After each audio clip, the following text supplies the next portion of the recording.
Are you lost too, mister? Asked the little girl to the lonely CEO at the airport. What he did next changed everything. The airport buzzed with a chaotic hum of holiday travel.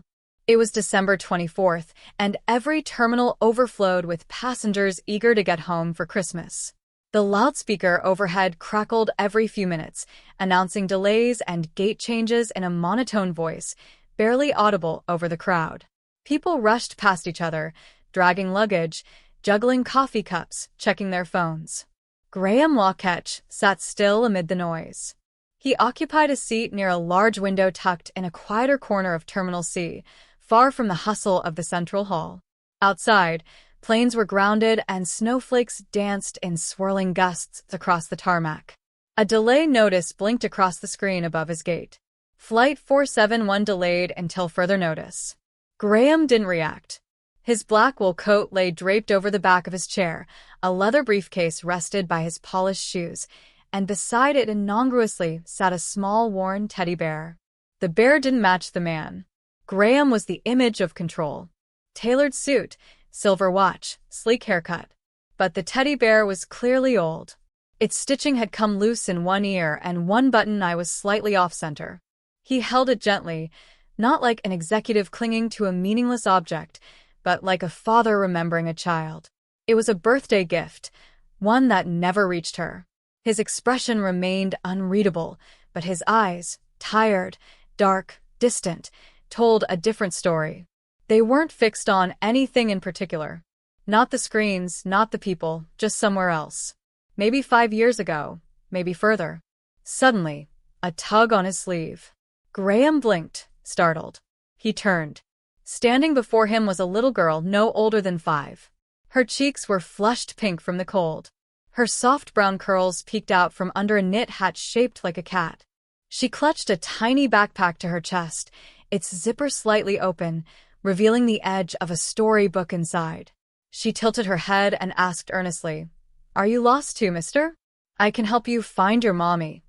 Graham froze. Of all the words, of all the people, this small voice, so innocent, so certain, sliced clean through his carefully built walls.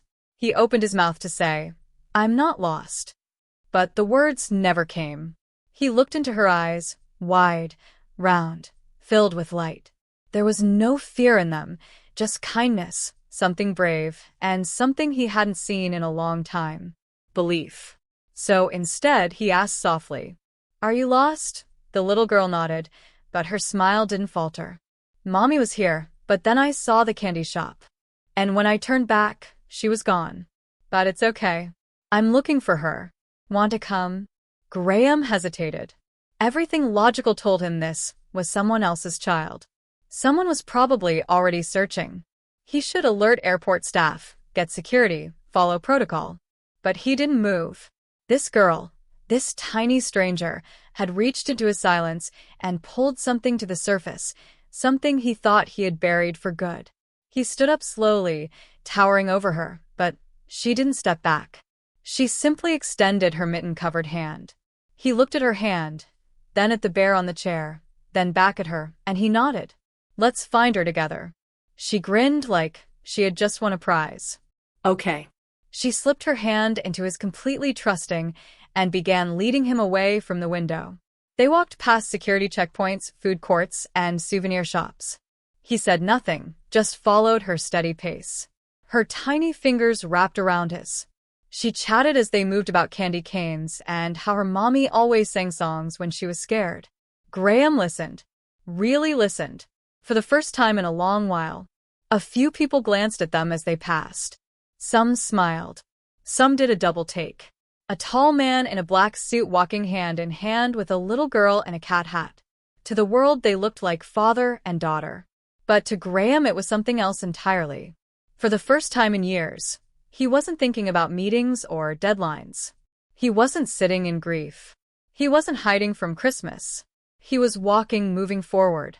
And with each step, the echo of a child's voice from moments before repeated softly in his mind. "Are you lost too, mister?" Maybe he was, but now maybe not so much. The terminals stretched endlessly, glowing under artificial lights. Graham walked beside Sophie, her small hand wrapped tightly around his fingers. Despite the crowd pressing around them, she walked with purpose, head held high. "Let's check the candy shop first," Sophie suggested, tugging his arm. "That's where I saw the jelly beans. Mommy doesn't like too much sugar, but she lets me have the red ones." They passed through a cluster of shops, each filled with holiday decorations and last-minute travelers. Graham followed Sophie's lead, watching the way she bounced from one store window to the next, scanning every face. "She has blonde hair like the sunshine," Sophie explained. "And she wears glasses when she writes. She's writing a story about a turtle who learns to fly."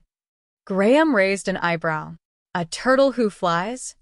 Sophie nodded proudly with a balloon. "Mommy said, anything's possible in stories." He almost laughed, but not in mockery. It caught him off guard, that quiet lift in his chest. "And every night she sings to me," Sophie added, swinging her little backpack. Even if she's tired, they circled through the food court, then peeked into the airport play area. No sign of Clara. Graham knelt beside Sophie. Still no luck. She looked around, lips pursed in thought. "Maybe she's looking for me, too, and we're just missing each other." "Maybe," he said softly. A passing airport employee paused, frowning slightly at the pair. "Excuse me, sir. Is that your daughter?" Graham hesitated. It would have been easy to say no. But then Sophie looked up at him, eyes wide with trust. "Yes," he said quietly. "We're just trying to find her mom." The employee gave a polite nod. "Check in with the information desk if you haven't already. They might have gotten a report." "We will," Graham replied. As they continued walking, Sophie hummed under her breath. He recognized the tune, Silent Night.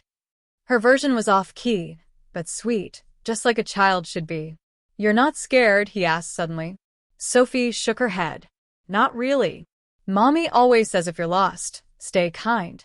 Magic will find you." Graham looked down at her. "Magic, huh?" "Yes," she said, grinning. "Christmas magic. I know we'll find her. I believe in it." There was a pause. Then, as if the words came from some forgotten part of him, Graham replied, "Maybe. So do I." And for the first time in years, he almost meant it. The security station was a blur of movement and quiet tension. Clara stood near the desk, her fingers clenched around the strap of her purse. Her blonde hair was messy from running through the terminal, and her cheeks were flushed, not from the cold, but from fear she had been trying desperately to hide. Her voice was steady when she spoke to the officer, but her eyes gave her away. "She's 5, brown curls, red coat, little cat backpack. Her name is Sophie. We were just heading toward gate 12 when she got distracted. I turned around and she was gone." The officer nodded calmly. "We've made an announcement, ma'am. Sit tight. These things usually resolve fast. Kids are braver than we think." Clara tried to nod, tried to believe it, but the ache in her chest only grew. Across the terminal, Graham and Sophie were just approaching the main corridor again when a voice from the intercom buzzed above them. "If anyone has found a missing child matching this description." A nearby attendant hearing the broadcast looked at Sophie and Graham, then leaned over. "I think this might be about her," she said gently. "Come with me." Sophie's eyes lit up. She turned to Graham. "See, I told you the magic would work." They followed the attendant past a few gates, then down a short hallway leading to the security station. The moment Sophie turned the corner, her eyes widened. "Mommy." Clara looked up just in time to see her daughter running toward her. She dropped to her knees, arms open wide, just in time to catch the flying bundle of red coat and brown curls. "Oh, baby," Clara breathed, holding Sophie so tight it was as if she feared the world would try to take her again. "You're okay. You're okay." Sophie buried her face in her mother's shoulder. "I found you. I told you I would." Clara laughed through her tears, rocking her daughter in her arms. Then slowly, she looked up toward the man who had brought her back. Graham stood a few feet away, silent, uncertain. He shifted his weight slightly, as if about to turn and walk off unnoticed. But Clara stood up, still holding Sophie. Her eyes met his. "Wait," she said, stepping forward. "You brought her back to me. I just kept her company, Graham replied. She did all the work. Clara smiled, eyes glistening. Still, thank you. I don't even know your name. He hesitated, then offered a hand.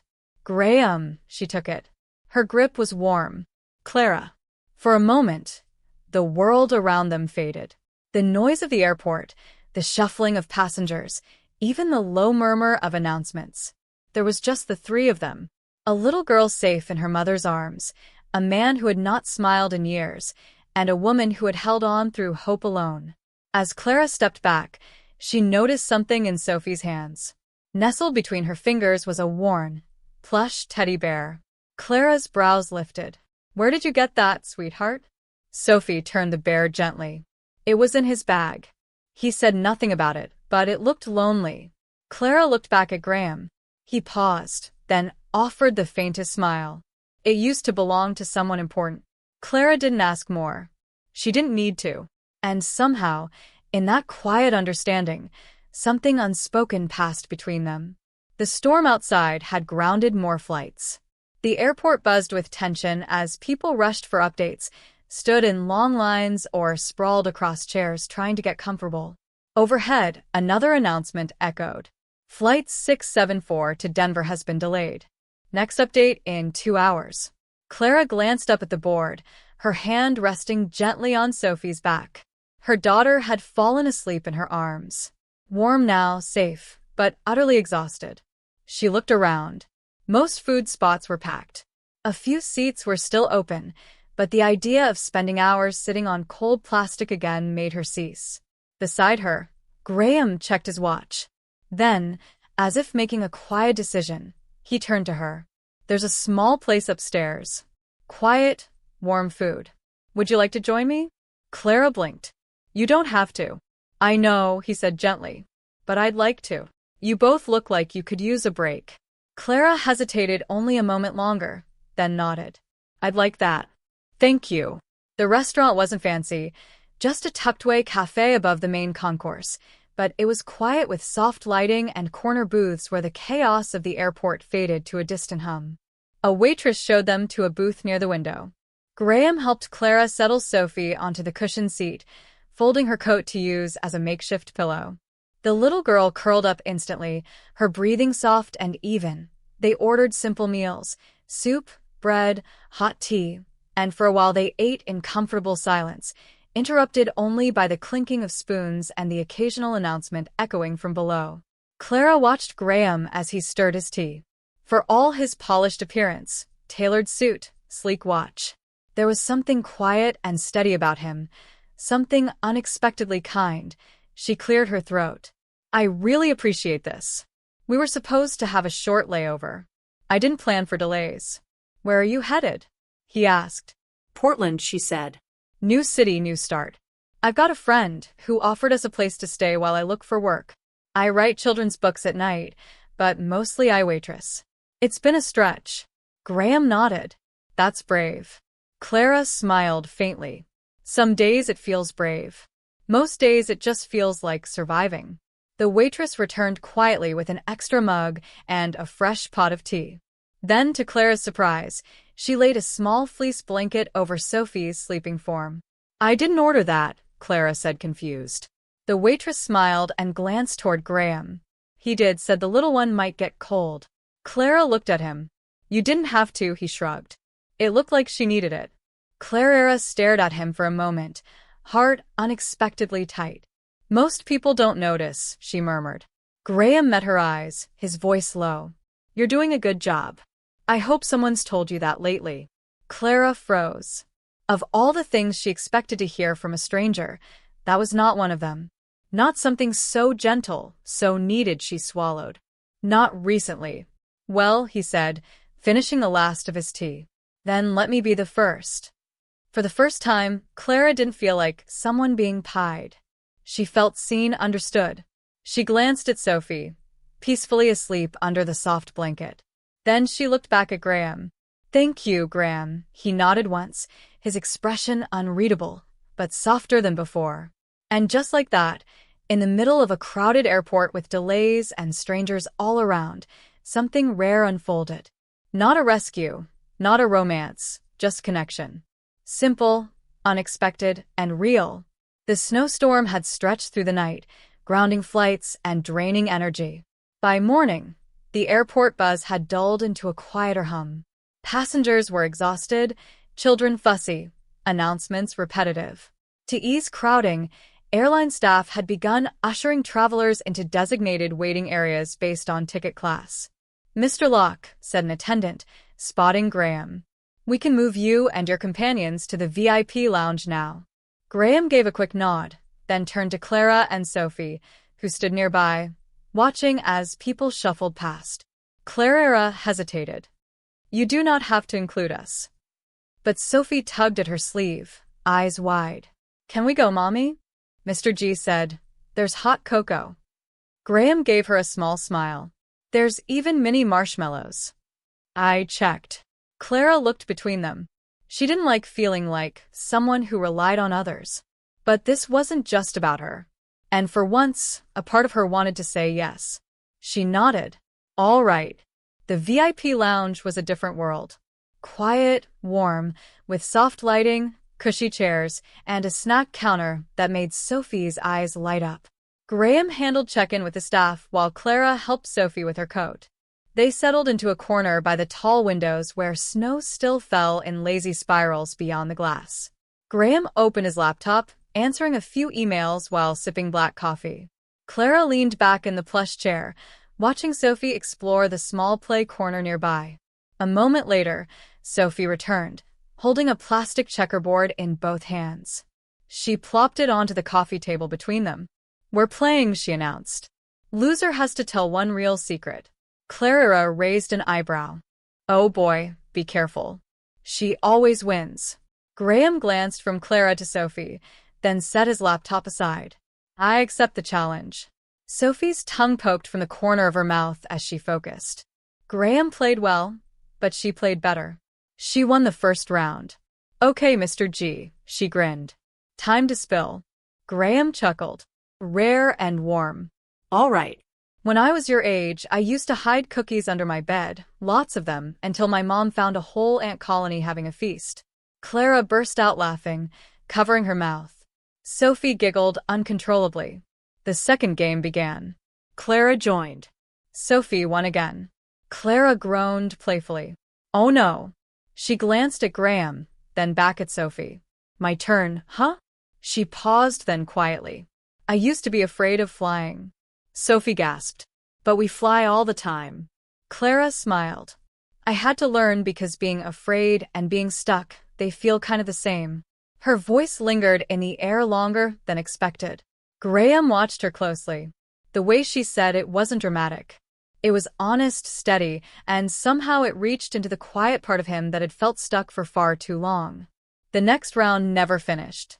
Sophie began to blink slower and slower, her small body curled in the corner of the couch. Clara took off her coat and draped it over her daughter, gently brushing curls from her forehead. Graham remained still, observing them with a kind of reverence he could not name. Minutes passed. Sophie stirred, eyes half-lit, and reached into her little cat-shaped backpack. She pulled out a crumbled homemade cookie wrapped in tissue. She pressed it into Graham's palm.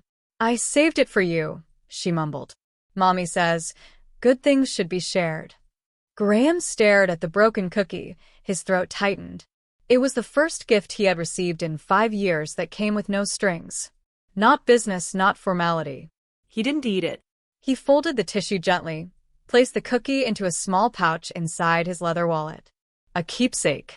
Clara noticed but said nothing. Later, an airline staff member appeared. "Excuse me." "Your flight may resume in the next 2 to 3 hours." Clara sat up. She looked at Sophie, still dozing, then at Graham. They were all thinking the same thing. The end of this strange, quiet chapter might be near. Graham stood and pulled a small notepad from his jacket. He scribbled something down, folded the paper, and offered it to Clara. "In case you want to keep the game going," she unfolded it. A personal email, and beneath it, the title of the children's book she had mentioned last night. He remembered. She looked up at him, speechless. No grand gestures, no pressure, just one man reaching out in the most human way. Clara smiled. For the first time in a long time, she felt seen. The storm had finally begun to ease. By morning, the airport was quieter. Not because it was less crowded, but because something in the air had shifted. Hope, maybe movement, a chance to go home, or towards something that might become one. Graham stood near the same tall windows in the VIP lounge, coffee in hand. The snow had stopped falling. Flights were being cleared to depart. One by one, an announcement echoed through the room. Flight 828 to Portland, now boarding at gate 17. Clara froze. That was theirs. She quickly glanced at the ticket in her coat pocket, then looked at Sophie, still curled under her jacket, half asleep, but stirring. Graham looked over at them, reading the change in Clara's eyes before she said anything. They moved us up, she said softly. Looks like we're going first. Sophie stretched, blinking against the morning light. Are we going now?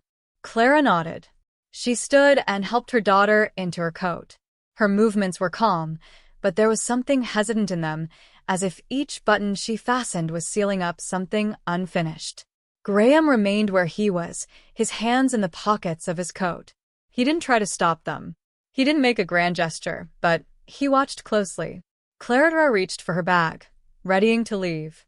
Then she turned to him. I'm not good at saying the right things, she said. But thank you for seeing us, for being kind without asking for anything. He shook his head. You never needed saving, Clara, but it was good to walk beside you for a little while. Sophie looked up at him, her eyes as big and round as ever.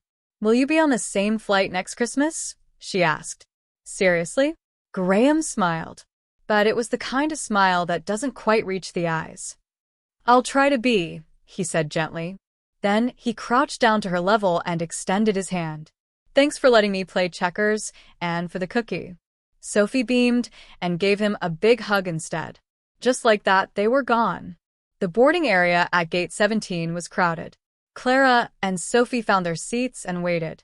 As the plane taxied toward the runway, Clara reached into her tote to get Sophie's sketch pad and found something she hadn't packed. A small worn teddy bear, the same one Sophie had held tightly the first night at the airport. The one that had sat next to Graham in silence. Clara stared at it, stunned. Sophie noticed it and gasped. He gave it back to us. Clara said nothing for a long moment. She turned the bear over slowly like it might whisper something, if she held it gently enough. There was no note, no tag, just the bear. But somehow it said everything. Back in New York, the city was as loud and fast as ever. Graham entered his penthouse office, brushed snow off his coat, and paused in the doorway. The room was pristine, modern, perfect. But something about the stillness clung to him differently now. He sat at his desk and looked at the photo that had always been there. His daughter, smiling wide, frozen in time. He reached into his wallet and pulled out the tissue-wrapped cookie. Still there, still safe. Then slowly, Graham opened his laptop. He clicked to compose a new message to Clara. More subject, bedtime stories. His fingers hovered over the keys. Then he typed, You mentioned your favorite bedtime story once. I bought it. It's lovely. So are you. He stared at the screen for a long time. Then, without overthinking it, he hit send. There were no promises, no expectations, just a beginning, just a choice. It started with a thank you note. A simple email from Clara sent the day after she and Sophie landed in Portland. She wrote it at the kitchen table of their tiny new apartment with Sophie fast asleep beside her, hugging the teddy bear Graham had left behind. I hope your meetings went well. Thank you again for the cocoa, the game, the quiet kindness. Sophie says she misses her Christmas friend. Graham read the message late at night alone in his high-rise apartment overlooking Manhattan. He hovered over the reply button for a long time, unsure if he should answer. He did. Meetings were fine. The airport was better. Tell Sophie I miss her, too. Does she still cheat at checkers? That was all, but it opened a door neither of them quite closed. Over the next few weeks, the messages continued. Sometimes it was just a few lines, a book Sophie liked, a moment Clara found funny at her new job, a photo of a mug Graham had accidentally shattered in the office. But slowly they became longer, deeper. Stories told only after midnight, when Sophie was asleep in the city outside Graham's window, finally quieted.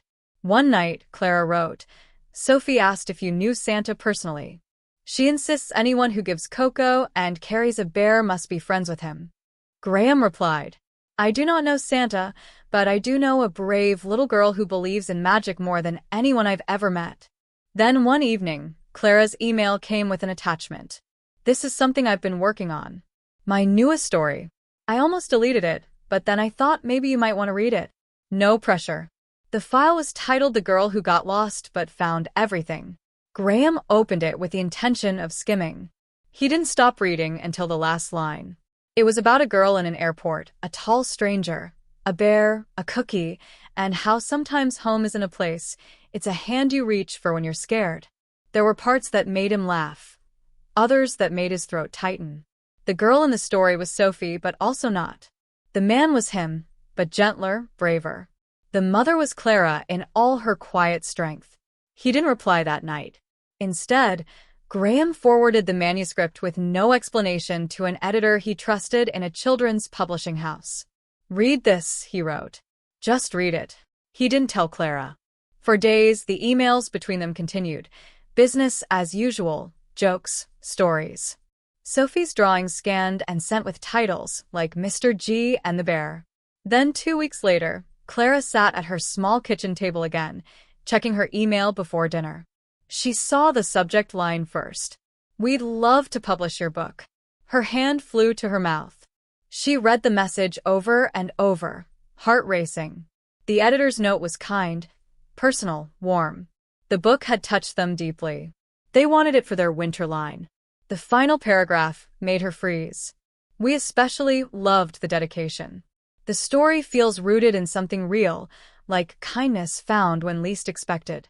Inspired by a true airport encounter where magic didn't need reindeer, just two strangers and a little girl who believed in the right kind of miracles. She reread the words, then glanced toward the living room where Sophie was coloring on the floor. Clara didn't have to guess who had sent it. She opened her inbox, clicked on Graham's last message, and began to type. You read it, didn't you?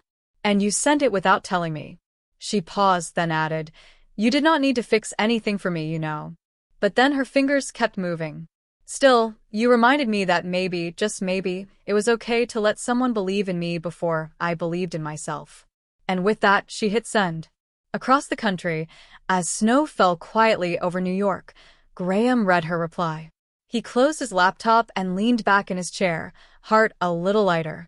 He didn't reply right away.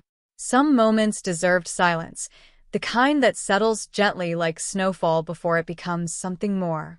The airport was just as loud, just as crowded, just as full of blinking lights and tired travelers as it had been a year ago. But Graham wasn't the same. He stood near the arrival gates, not in a private lounge, not in a suit, not hiding. Today, he wore a dark sweater, jeans, and carried no laptop, no briefcase, only a small bouquet of winter flowers and a hardcover copy of The Girl Who Got Lost But Found Everything. The book had become a quiet success, but to Graham, it meant far more than bestseller lists. It was the map of something he hadn't known he was still searching for. He checked the screen again. Her flight had landed, and then through the sea of passengers, he saw them. Clara, her golden hair tucked into a wool beanie, a worn coat pulled over her shoulder, and Sophie, now 6, but still with the same round eyes and brave steps, dragging a small pink suitcase behind her. Sophie saw him first. She dropped the suitcase and ran, arms wide. You found us again. Graham knelt as she barreled into his arms. He held her tightly, pressing his forehead to hers. No, he said softly. I came to where I knew you'd be. People who matter shouldn't have to be found twice. Clara arrived seconds later, breath visible in the cold air, her eyes unreadable. She stopped a few feet away, unsure. He stood up slowly. Hi, he said. Hi, she replied, voice gentle. They looked at each other for a long moment. In Clara's arms was Sophie's old bear, still patched and loved. Graham noticed and smiled. How was the flight? He asked. Long, she said, returning the smile. But we're here. I heard someone got a long-term contract with a publisher in New York. She did, Clara nodded. And someone else offered to help us look at apartments, said he knew the city well. I do, Graham said. She stepped a little closer. And someone said he'd be here. I wasn't sure if he meant it. I meant it. Clara glanced down at the flowers, then at the book in his hand. Her book, the one she almost never sent. He took a breath. This isn't perfect. We still have different cities, different lives. A lot to figure out. But this is real. I'm here, and if you'll have me, I'd like to be part of wherever you're going next. She stared at him, eyes softening. Then she reached out and took the flowers. That's the best timing I've had in years, she whispered. Sophie grabbed both their hands, one on each side. Can we go now? I want cocoa, and maybe cookies. Graham laughed. You're still the boss, huh? They stepped through the glass doors of the terminal into the crisp air of New York. People brushed past them in all directions. Cars honked, lights blinked, snow fell. But for a moment, it was just the three of them. Sophie looked up as they walked. Are we still looking for something? Clara glanced at Graham, her hand still in his no. Honey, she said, voice warm. I think we've been found. And behind them, the airport faded into the glow of the city. Not an ending, just the right place to begin. If this story touched your heart, just like Sophie's kindness touched a man who thought he had nothing left to feel, don't forget to hit that hype button and subscribe to Hopeful and Soul Stories. Every week we bring you true to the heart tales of connection, healing, and unexpected hope. Because sometimes all it takes is one small moment, a question, a smile, a choice to change everything. Follow for more stories that stay with you long after they end. And remember, the people we're meant to find always find their way back.